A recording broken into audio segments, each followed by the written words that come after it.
Good day everyone, I am Christian Jael Hubeck from Section F1. Today, we will be talking about Traits and Personology by Gordon Allport. But first, who is Gordon Allport? Gordon Allport was born in 1897 in Montezuma, Indiana and died on 1967. He was the youngest of 4 sons and grew up with strict religious mother and father who went from salesman to a doctor. He has a brother who became social psychologist who compete with him throughout his childhood. And he brought personality into the mainstream. In 1937, Gordon Allport published Personality, a Psychological Interpretation. The book was an immediate success and remains a landmark in the study of personality. Thus, Allport served 2 purposes. He helped bring personality into the mainstream, and he formulated a theory of personality development in which traits play a prominent role. Allport disputed Sigmund Freud's psychoanalysis on several points. First, Allport did not accept the notion that unconscious forces dominate the personality of normal, mature adults.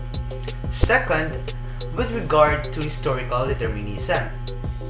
Third one is Allport opposed collecting data from pathological subjects.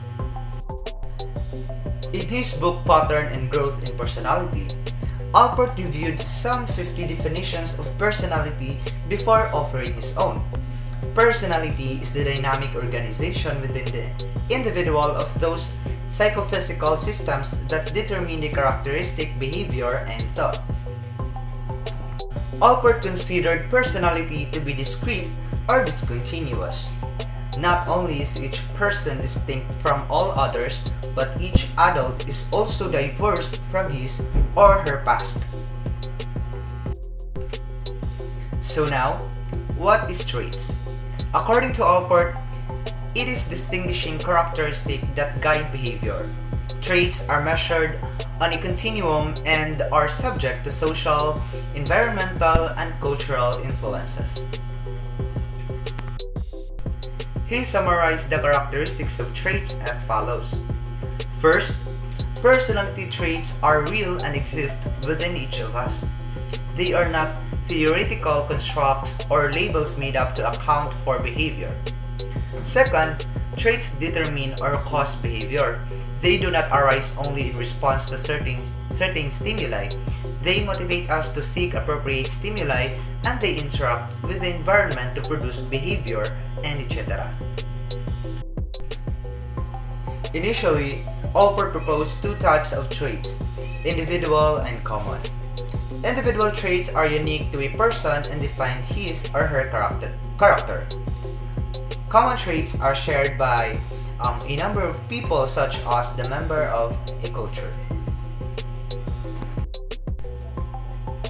What is personal dispositions? These are traits that are peculiar to an individual, as opposed to traits shared by a member of people. Because Allport realized that some confusion could result from calling both of these phenomena traits, he later revised his terminology. They may be cardinal traits, central traits, or secondary traits. So what is cardinal traits? It is the most pervasive and powerful human traits. A cardinal trait is so pervasive and influential that it touches almost every aspect of a person's life. Allport described it as a ruling passion, a powerful force that dominates behavior. He offered the examples of sadism and chauvinism. Next is the central traits. So it is the handful of outstanding traits that describe a person's behavior. Everyone has a few central traits, some 5 to 10 things that best describe our behavior. Allport's examples are aggressiveness and self-pity. And now is the secondary traits. It is the least important traits which a person may display inconspicuously and inconsistently. The least influential individual traits are the secondary traits, which appear much less consistently than cardinal and central traits.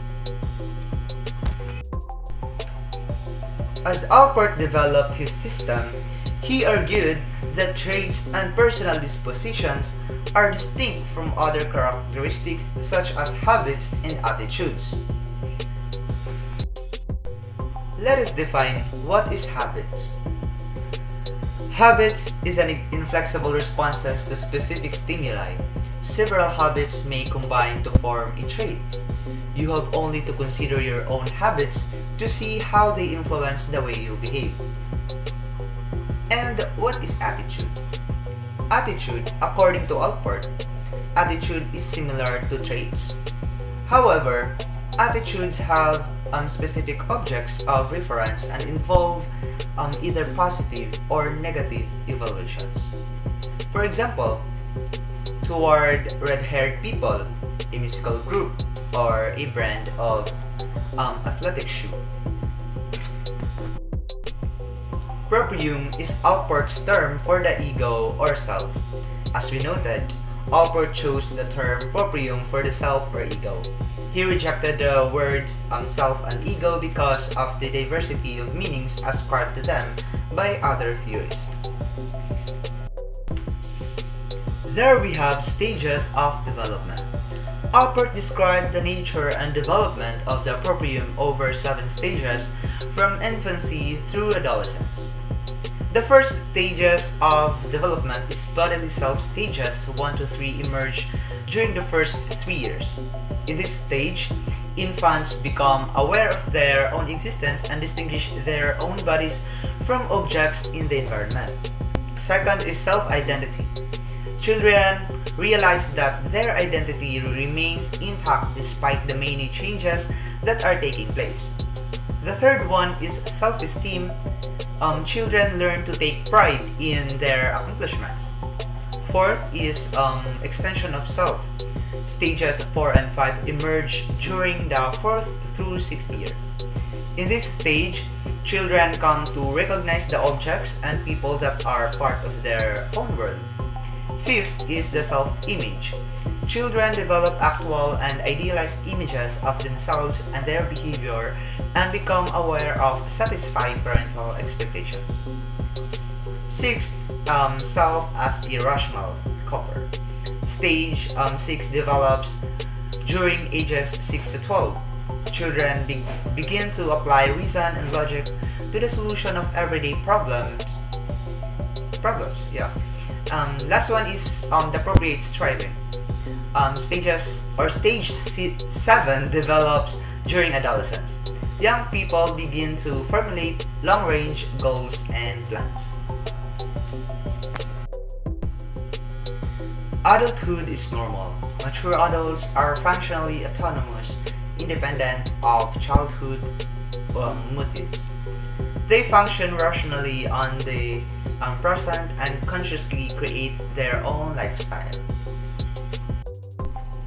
Allport and 2 colleagues developed an objective self-report assessment test called the study of values.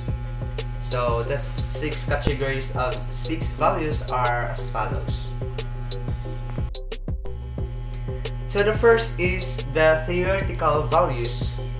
So it concerned with the discovery of truth and are characterized by an empirical, intellectual, and rational approach to life.